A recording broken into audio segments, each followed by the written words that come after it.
It was the 8th of June in the year 1953, and the afternoon sun hung high over the city of Flint, Michigan like a great unblinking eye.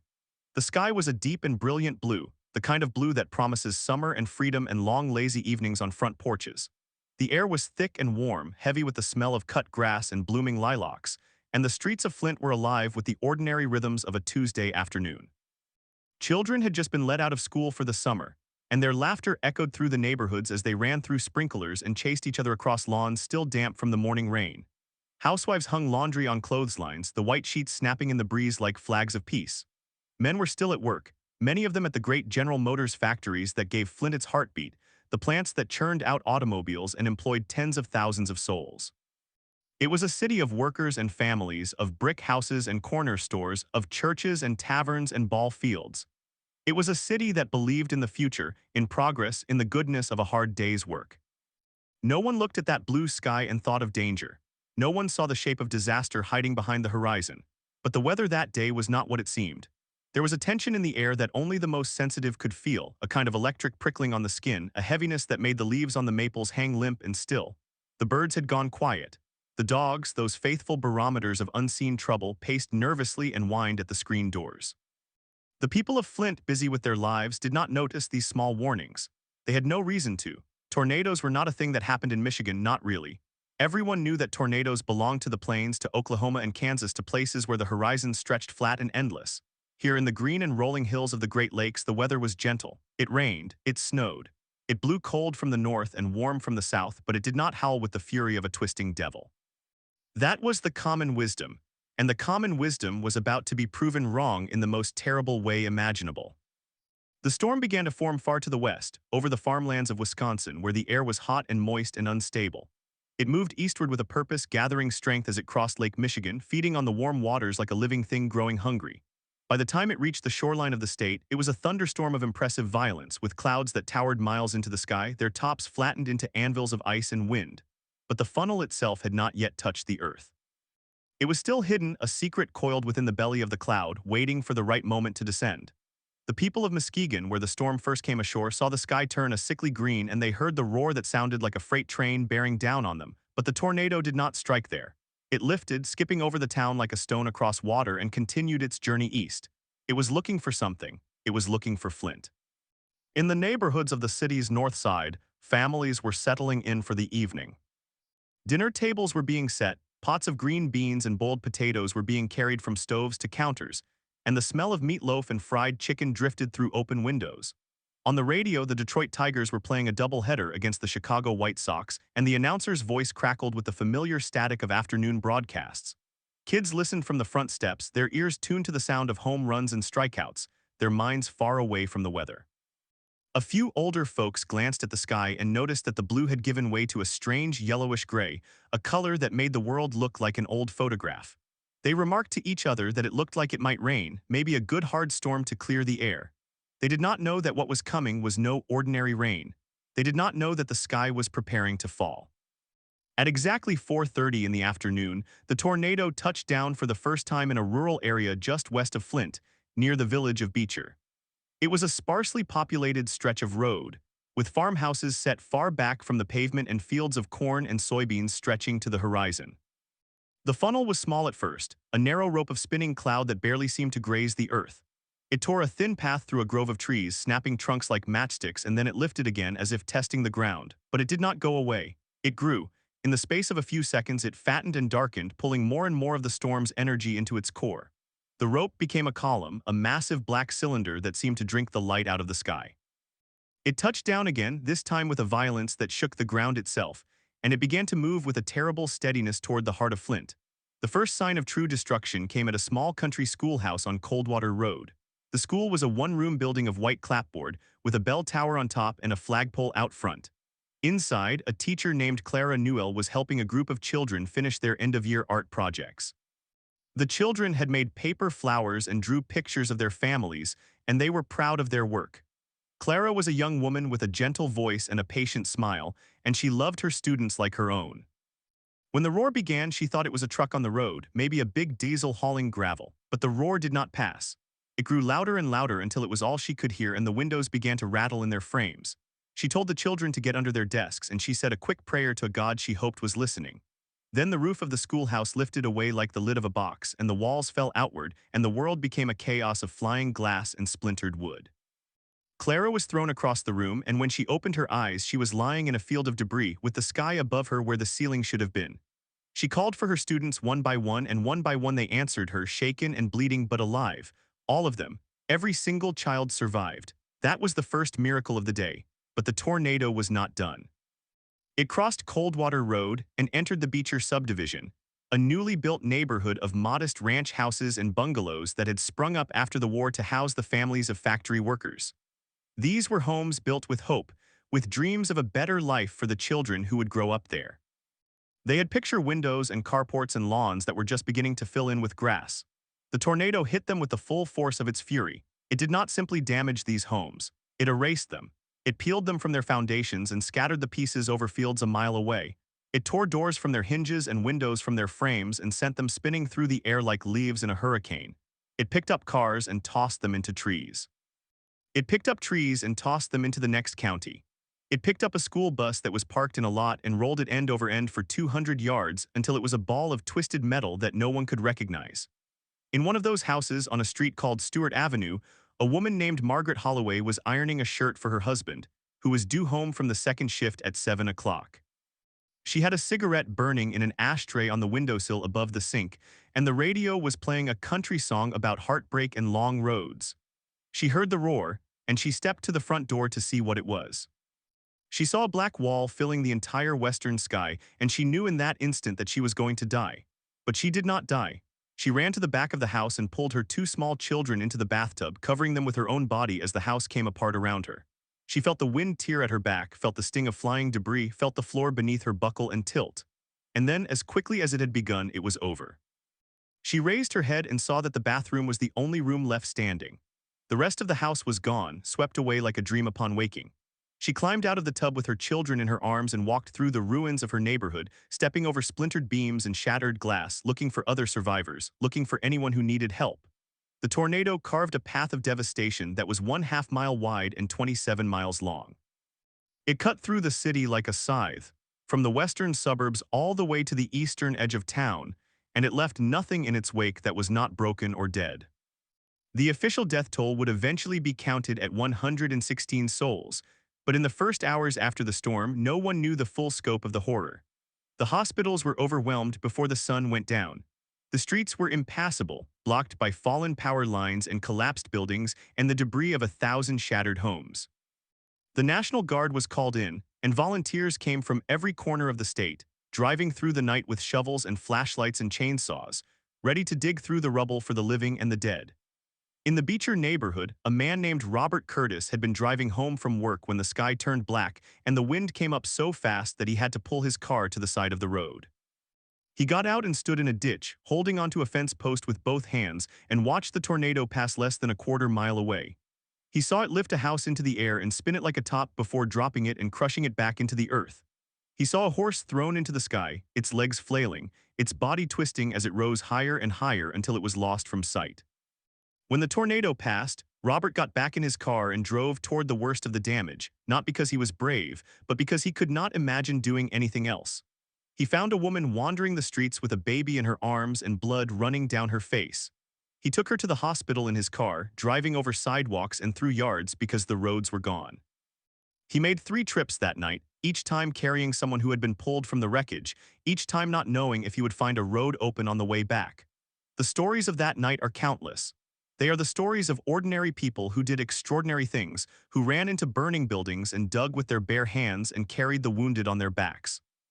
They are the stories of neighbors who had never spoken to each other before that day, suddenly working side by side, passing buckets of water and pieces of timber, searching for signs of life in the rubble. They are the stories of children who were separated from their parents and found by strangers who held them close and told them that everything would be all right, even when everything was most certainly not all right. They are the stories of a city that was broken in a matter of minutes and that began to heal in the hours that followed, not because the healing was easy, but because there was no other choice. The storm itself lasted only a few minutes. It came and went like a terrible dream, leaving behind a landscape that looked like a war zone. Houses were flattened, trees were stripped bare, cars were overturned and crushed. The smell of gas and dust and something else, something that could not be named, hung in the air for days.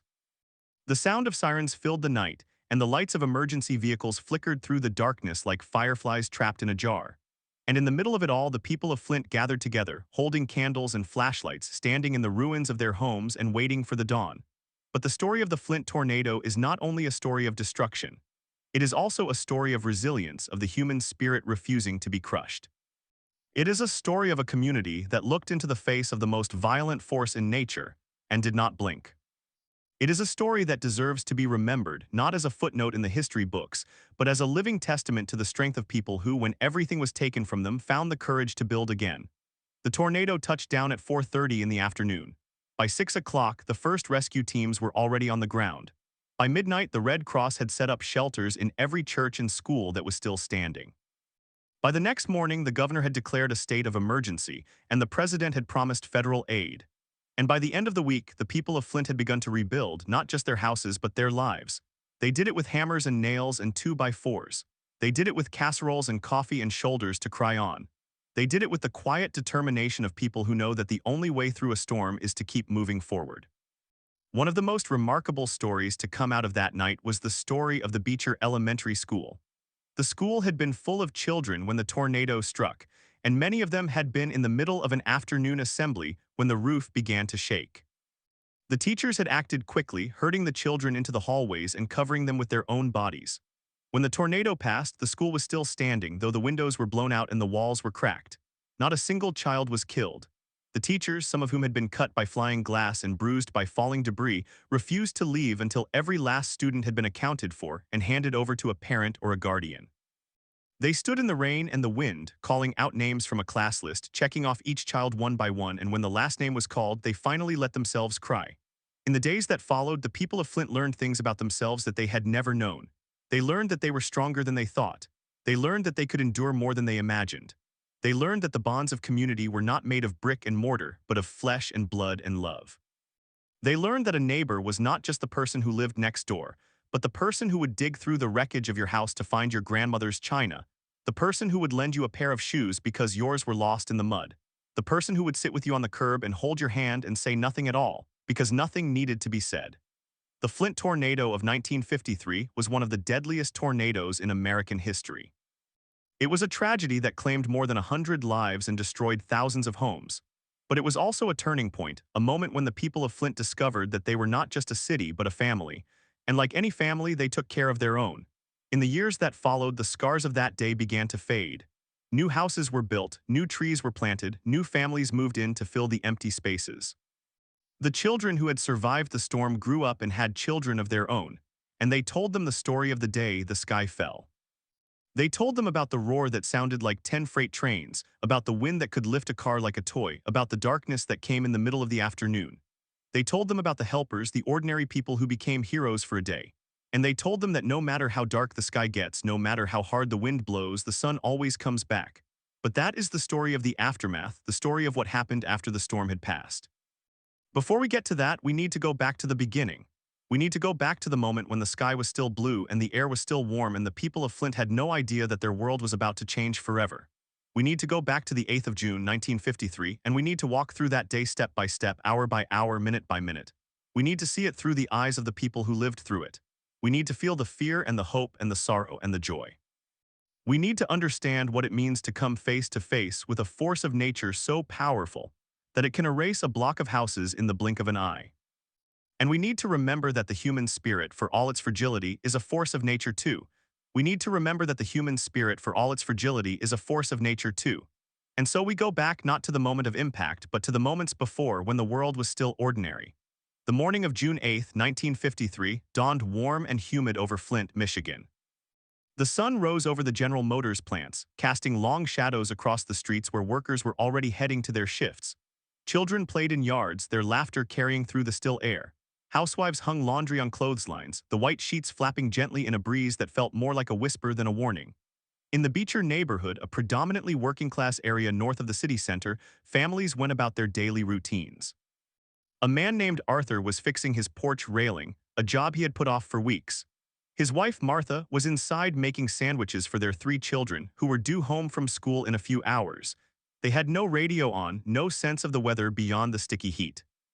The sky to the west had a greenish tint, but that was not unusual for a Michigan summer afternoon. People noticed it perhaps, but they did not stop to think. They did not know that green sky was the color of churning hail, the color of a storm that was already spinning its first funnel cloud over the farmland near Lapeer, 60 miles away. That funnel did not drop immediately. It danced and teased, a rope twisting lazily beneath a black base that seemed to swallow the light. The Weather Bureau in Detroit had issued a warning earlier that day, but the technology of the time was primitive. There were no Doppler radars, no storm chasers, no emergency alerts sent to phones. The warning was a teletype message sent to local police stations and newspapers, and it spoke of a squall line with possible severe thunderstorms. It did not mention the word tornado. That word was rarely spoken on the radio for fear of causing panic. So the people of Flint went about their day unaware that a monster was assembling itself in the cumulonimbus clouds above them. A monster that would soon descend with a fury that had not been seen in Michigan since the Great Storm of 1896. By 3 o'clock, the sky had darkened noticeably. The temperature dropped. The wind picked up, gusting from the southwest, carrying the smell of rain and something else, something metallic. In the Beecher School, the afternoon assembly was just letting out. The principal, a woman named Helen, had seen the sky through the windows and felt a knot tighten in her stomach. She ordered the children back into the hallways, not because she knew a tornado was coming, but because the instinct to protect is older than any forecast. She gathered the youngest ones near the interior walls, told them to sit down with their heads between their knees. Some of them were crying, some of them were laughing, thinking it was a drill. Helen did not laugh. She stood at the door of the classroom, watching the windows vibrate in their frames, and she prayed. A few miles away, at the Flint Municipal Airport, the air traffic controller saw the funnel cloud form out of the base of the storm just after 4 o'clock. He grabbed the phone and called the police, but the line was dead. He ran outside and looked to the north, where the funnel was now touching the ground, kicking up a plume of dust and debris that rose 1,000 feet into the air. He could see it moving not in a straight line, but in a wobbling, erratic path as if it were alive and searching. He knew that the Beecher neighborhood lay directly in its path. He knew that the school was there. He knew that the homes were there. He could do nothing but watch, and the helplessness of that moment would stay with him for the rest of his life. The tornado struck the first houses on the edge of Flint at 4:23. It hit with a sound that survivors would later describe as the roar of 100 freight trains, but that comparison fails to capture the quality of the noise.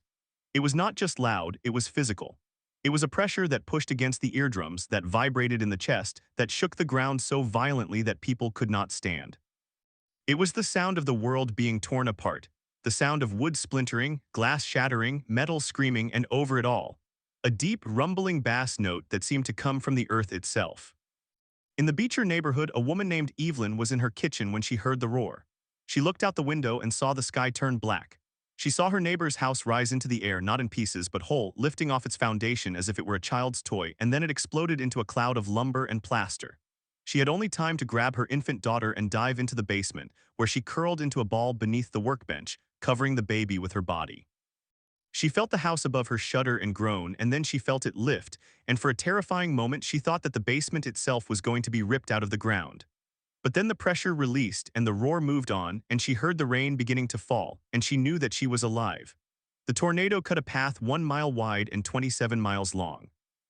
It did not destroy everything in that swath. It was capricious, sparing one house while demolishing the one next to it, lifting a car and setting it down gently in a field while smashing another against a tree. In one block, a brick church was reduced to rubble, while its wooden steeple was found impaled in the ground a quarter-mile away, standing upright as if it had been planted there. In another, a family of 5 survived by huddling under a mattress in the hallway, while their neighbors across the street were killed when a truck flew through the wall of their living room. There was no logic to it, no fairness. The storm did not care who was rich or poor, who was good or bad. It was pure indifferent violence, a natural law of chaos. At the Beecher School, the tornado struck the west wall with a force that knocked the building off its foundation by several inches.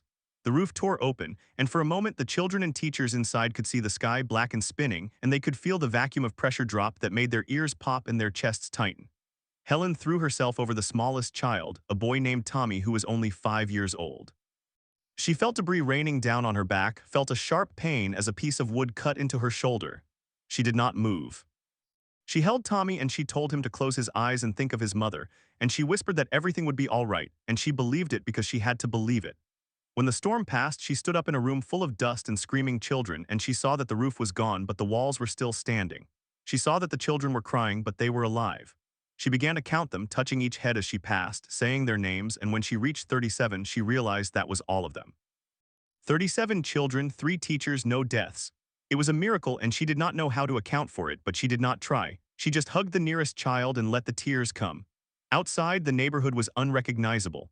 Streets that had been lined with maple trees and picket fences were now heaps of splinters. Cars were overturned, some of them wrapped around telephone poles. A fire hydrant had been ripped from the ground and was found 3 blocks away, still gushing water into the air like a fountain. The smell of natural gas was overpowering, and here and there small fires had started, fed by broken power lines and leaking propane tanks. The first rescuers arrived within minutes, not from the police or the fire department, but from the neighbors who had survived. They came armed with axes and crowbars with their bare hands. They dug through the rubble, calling out for anyone who could hear them. They found a man named Walter trapped under a collapsed chimney, his legs pinned but his voice strong. It took 6 of them to lift the bricks off him, and when they pulled him free, he immediately started helping to dig for others, even though his legs were bleeding. He said later that he did not feel the pain, not then. He said his body just did what it had to do. The Red Cross set up a temporary hospital in the gymnasium of a nearby school that had been spared. Doctors and nurses arrived from as far away as Detroit, driving through debris-strewn roads to reach the wounded. They worked by flashlight and by candlelight, performing surgeries on pool tables and school desks. They ran out of bandages within 2 hours, and the people of Flint responded by bringing sheets and towels and even their own clothing to be torn into strips. Women stood in kitchens that had no roofs, boiling water on camp stoves to sterilize instruments. Men carried stretchers for hours without resting, their backs aching, their throats dry. They did not complain. They did not stop. They just kept moving because to stop was to let the darkness win. One of the most heartbreaking sights that night was the rows of bodies laid out on the lawn of the Beecher Baptist Church. The church itself was damaged but still standing, and its pastor, Reverend Mitchell, had opened the doors to serve as a temporary morgue. The dead were brought in by the truckload, covered with tarps and blankets. Families came to identify their loved ones, walking slowly between the rows, lifting the corners of the tarps with trembling hands. Some cried, some were silent. Some fell to their knees and stayed there, unable to move. Reverend Mitchell walked among them, offering prayers and water, doing what he could to ease a grief that had no words. He later said that he had never seen such a concentration of sorrow in one place, but that he had also never seen such a concentration of grace. People held each other, they shared names and stories, they helped strangers find their relatives. In the midst of the worst horror, they found ways to be kind. By midnight, the scope of the disaster was becoming clear. Over 100 people were dead, more than 800 were injured, over 2,000 homes were destroyed. The damage was estimated at over $20 million, a staggering sum in 1953 equivalent to hundreds of millions today. The news spread across the country and offers of help poured in. The Red Cross received donations from every state. The Army sent trucks and tents and supplies. The governor came to survey the damage, and he was seen weeping as he walked through the ruins. He promised that the state would do everything in its power to rebuild, and he meant it, but even he knew that the rebuilding would take years, and that some things could never be rebuilt. In the weeks that followed, the people of Flint did rebuild. They did it with the help of volunteers from all over the country, men and women who showed up with saws and hammers and no expectation of payment. They did it with the money that came from benefit concerts and church collections and charity drives. They did it with the stubborn refusal to let a storm define them. One woman, a widow named Gladys, lost everything in the tornado. Her house was flattened, her husband had died of a heart attack during the storm, and she had no insurance. She was 68 years old and had no family left, but she did not give up. She took a job at a local diner, saving every penny she could. Within 2 years, she had saved enough to buy a small trailer, which she parked on the lot where her house had once stood. She planted a garden. She put out a bird feeder. She told her neighbors that the tornado had taken her home, but it had not taken her. And when people asked her how she did it, she shrugged and said, "What else could I do?" The world keeps turning. The children who survived that day grew up to become teachers and doctors and factory workers. They carried the memory of the storm with them, but they did not let it define them. Some of them never spoke of it. Some of them wrote about it in journals they kept hidden under their beds. Some of them became storm chasers, trying to understand the power that had almost taken their lives. One of them, a boy named David who had been in the Beecher School Assembly, grew up to become a meteorologist. He dedicated his career to studying tornadoes and improving warning systems. He often said that the reason he became a meteorologist was so that no child would ever have to experience what he experienced, so that the next time the sky turned green, people would know what to do. His work contributed to the development of the Fujita scale and to the modernization of tornado forecasting. He never forgot the sound of that roar, and he never stopped trying to give people a few extra minutes of warning. The Flint tornado of 1953 was a tragedy, but it was also a catalyst. It spurred changes in weather prediction and emergency response that would save countless lives in the decades to come. It reminded Americans that nature is indifferent to human plans, that the ground beneath our feet is not as solid as we think. And it reminded us that the only thing we can do in the face of such power is to hold on to each other, to share what we have, to stand together when the wind tries to tear us apart. In the Beecher neighborhood today, you can still see the signs of the storm if you know where to look.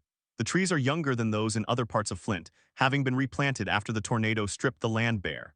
The houses are built in a style that is more modern than the surrounding area, dating from the early 50s.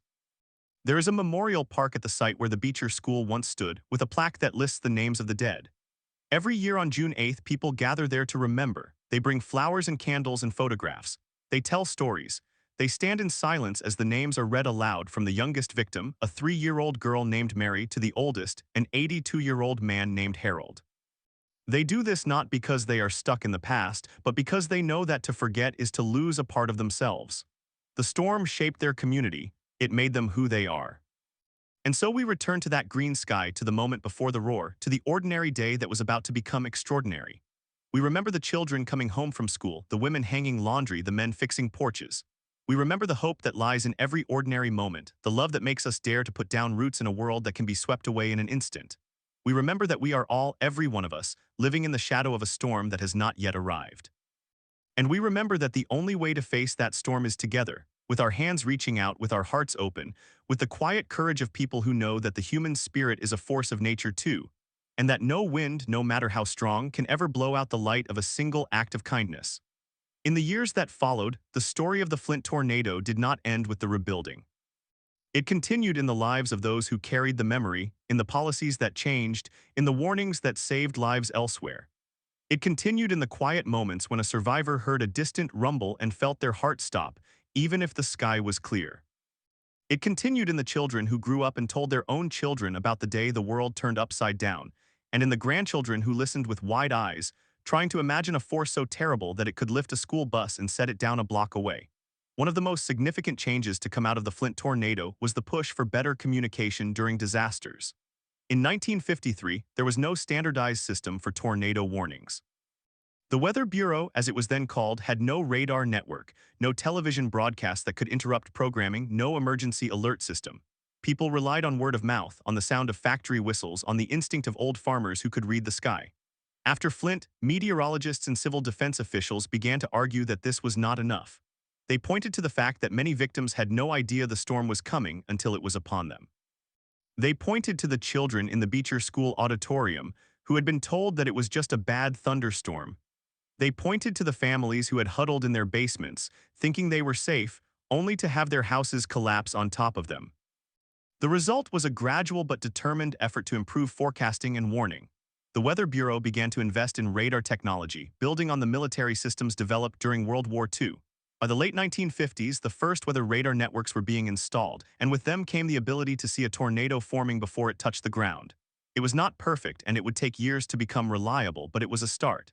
The Flint tornado was the catalyst.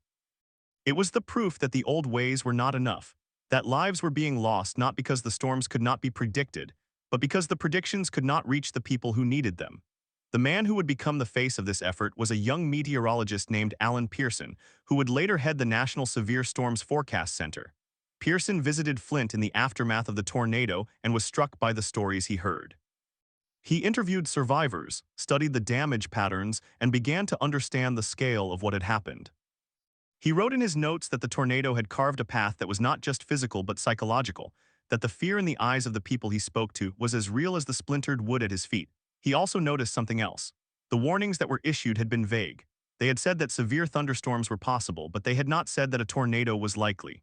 The word tornado itself was almost never used in public forecasts because meteorologists were afraid of causing panic. After Flint, Pearson and others argued that panic was better than death. They began to include the word tornado in their forecasts, to use language that left no room for doubt. By the time the next major tornado outbreak struck the Midwest in 1954, the new approach was already saving lives. In the town of Worcester, Massachusetts, a tornado killed 94 people, but the death toll might have been much higher if not for the experience of Flint. Meteorologists had learned that they needed to be specific, that they needed to tell people to take cover, that they needed to use every available channel to spread the word. The lessons were hard-won, but they were never forgotten. And yet, for all the progress, there were still gaps. The Flint tornado had shown that even the best warnings could not protect everyone. Some people could not hear the sirens, some people did not have a basement. Some people were caught in cars, or in open fields, or in the middle of a street when the funnel dropped out of the sky. The challenge was not just to predict the storm, but to prepare for it, to build structures that could withstand it, to create a culture of safety that was woven into the fabric of everyday life. It was this challenge that drove a young architect named Robert to move to Flint in the early 1960s. Robert had been a child when his aunt and uncle were killed in the tornado. He had grown up hearing the story of that day, and he had decided that he would do something about it. He studied architecture at the University of Michigan, focusing on storm-resistant design. When he graduated, he moved to Flint and began working with local builders to retrofit homes and schools with reinforced walls and safe rooms. He was not interested in profit. He wanted to make sure that no one else had to lose their loved ones the way he had lost his. He gave lectures at community centers, showing slides of the damage from Flint and other tornadoes, explaining how the forces of a storm could be redirected. He was not always successful. Many homeowners could not afford his designs. Many schools refused to change their budgets. But he kept at it year after year, and gradually the code changed. Basements became mandatory in new construction. Architectural drawings began to include safe rooms.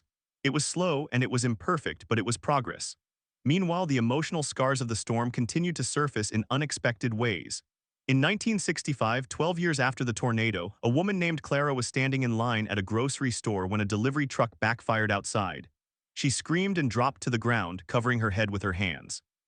She had not thought about the tornado in years, but the sound had triggered something deep inside her, something that had never healed.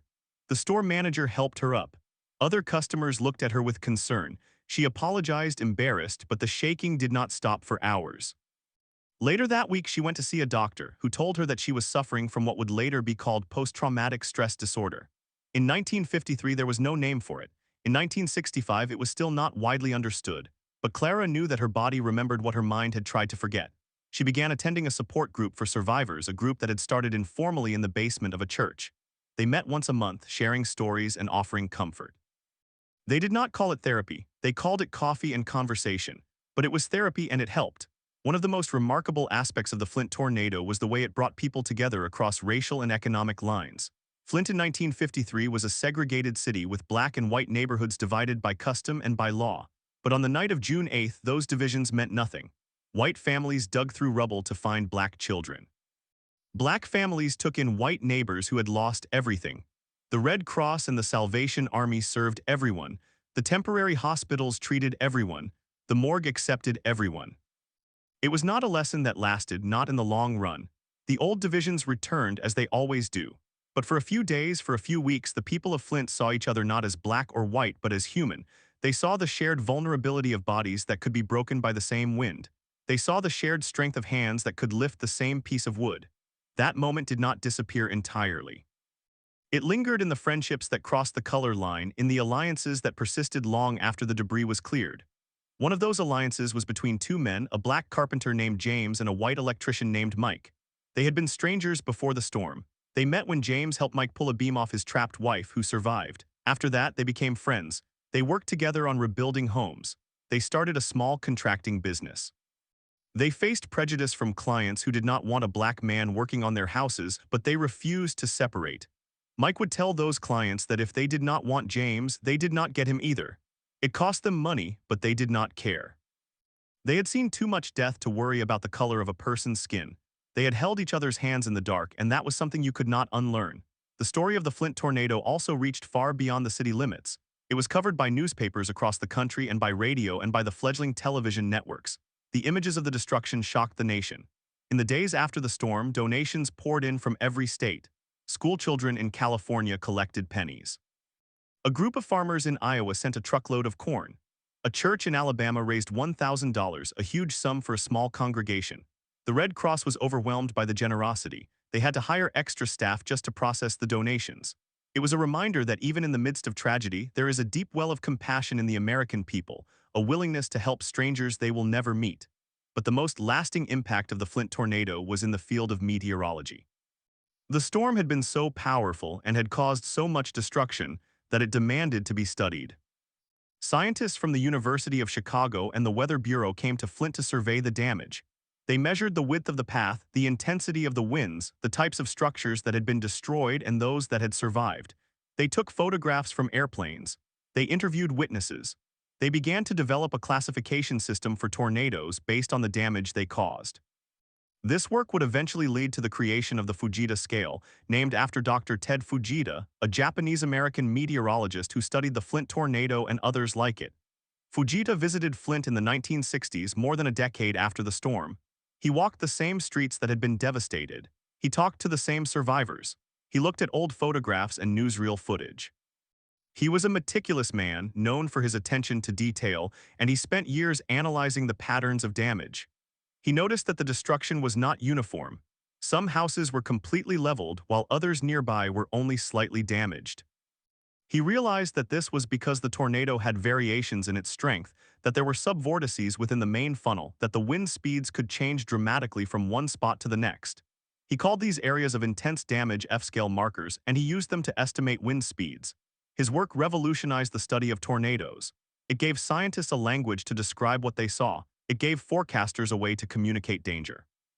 And it all started in part with the ruins of Flint. The Fujita scale was introduced in 1971, and it was an immediate success. It allowed meteorologists to classify tornadoes by the damage they caused, from F0, the weakest, to F5, the strongest. The Flint tornado was classified as an F5, the most violent category, with winds estimated at over 260 miles per hour. That classification was not just a number. It was a warning. It told people that when the sky turned green, when the air went still, when the roar began, they had to take it seriously. They could not afford to wait. They could not afford to doubt. The Flint tornado had been an F5, and so could the next one. The lessons of Flint were reinforced in the decades that followed. In 1974, the super outbreak of tornadoes struck the Midwest and the South, killing over 300 people. It was the deadliest tornado outbreak in modern American history at the time, but the death toll would have been even higher if not for the improvements in forecasting and warning that had been pioneered after Flint. Meteorologists had radar. They had the Fujita scale. They had learned to use the word tornado without hesitation. They had learned to tell people to get to the basement, to get to the interior room, to get to the lowest level of the building. And yet, even with all that progress, people still died. They died because they were in mobile homes. They died because they were driving. They died because they did not believe the warnings.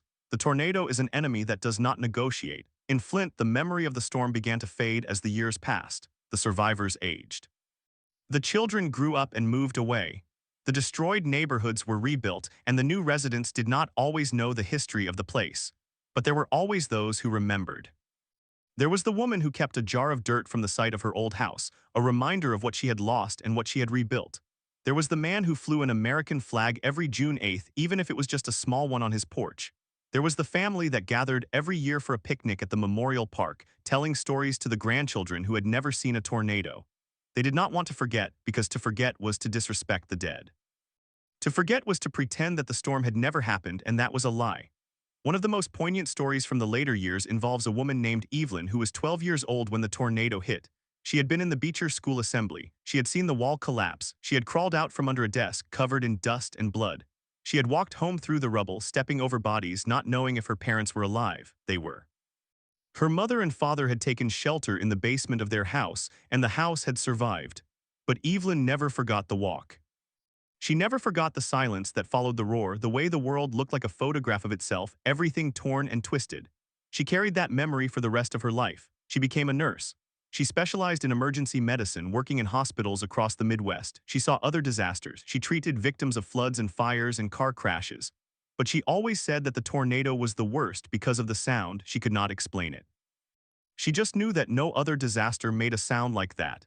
Evelyn died in 2012 at the age of 71. Her obituary mentioned that she was a survivor of the Flint tornado of 1953.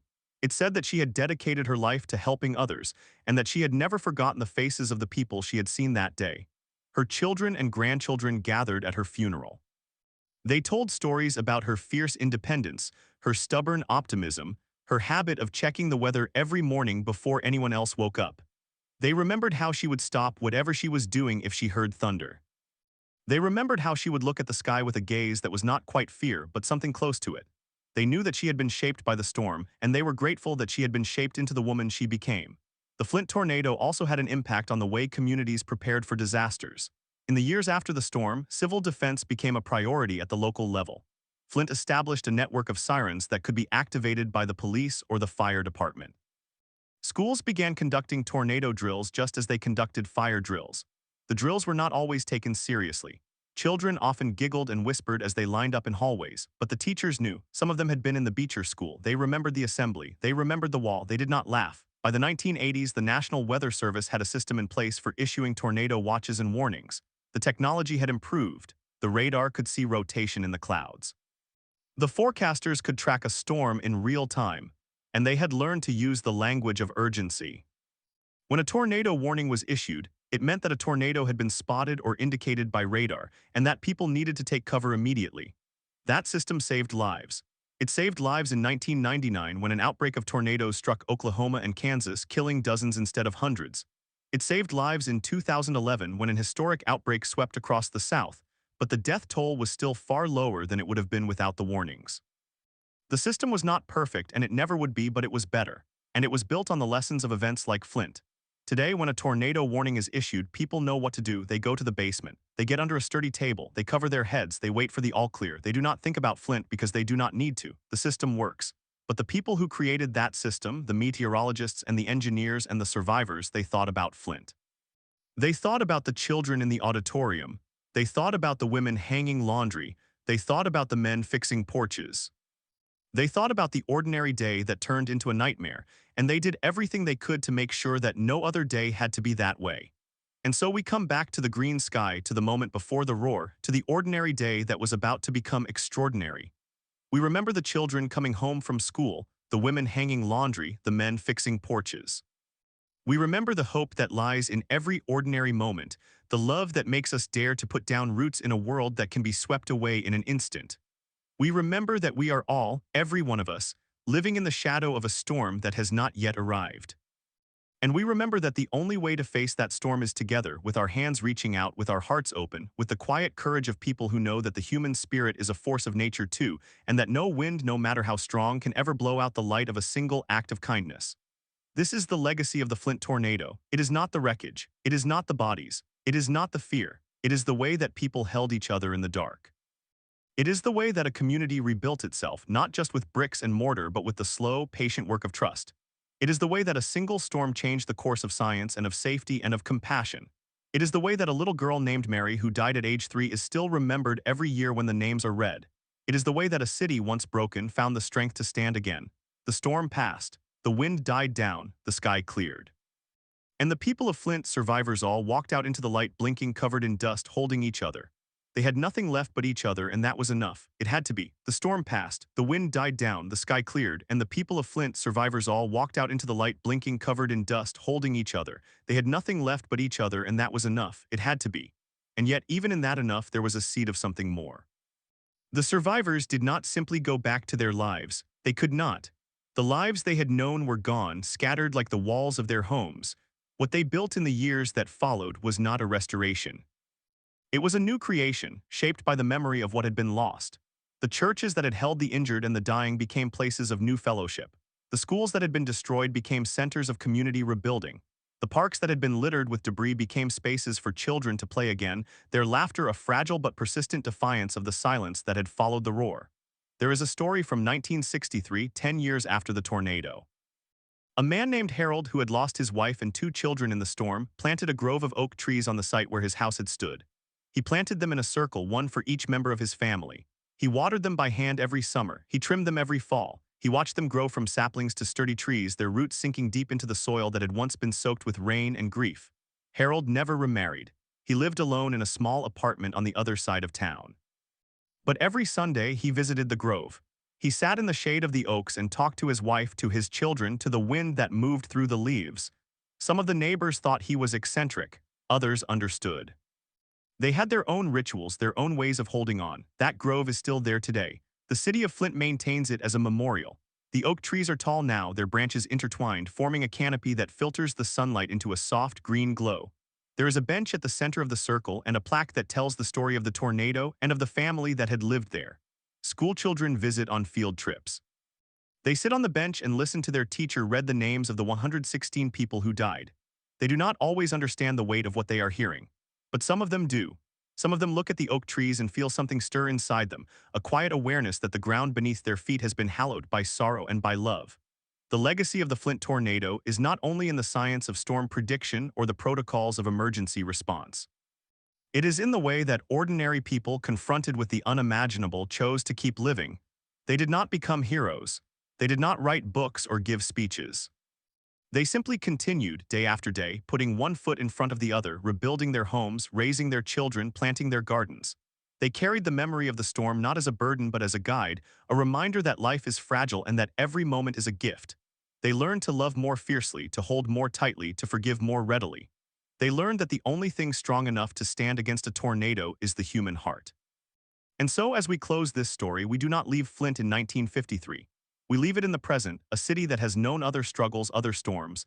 The auto industry declined, jobs disappeared, poverty settled in. But the spirit that survived the tornado did not vanish. It adapted, it found new ways to endure.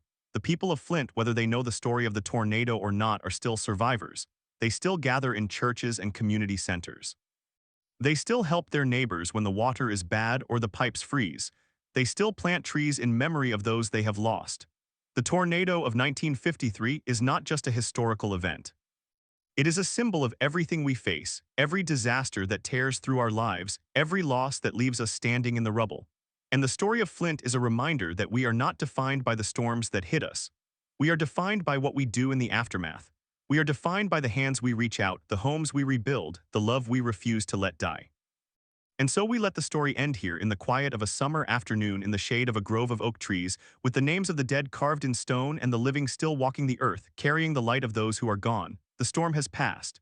The wind is still, and the people of Flint, survivors all, are still here, still standing, still hoping.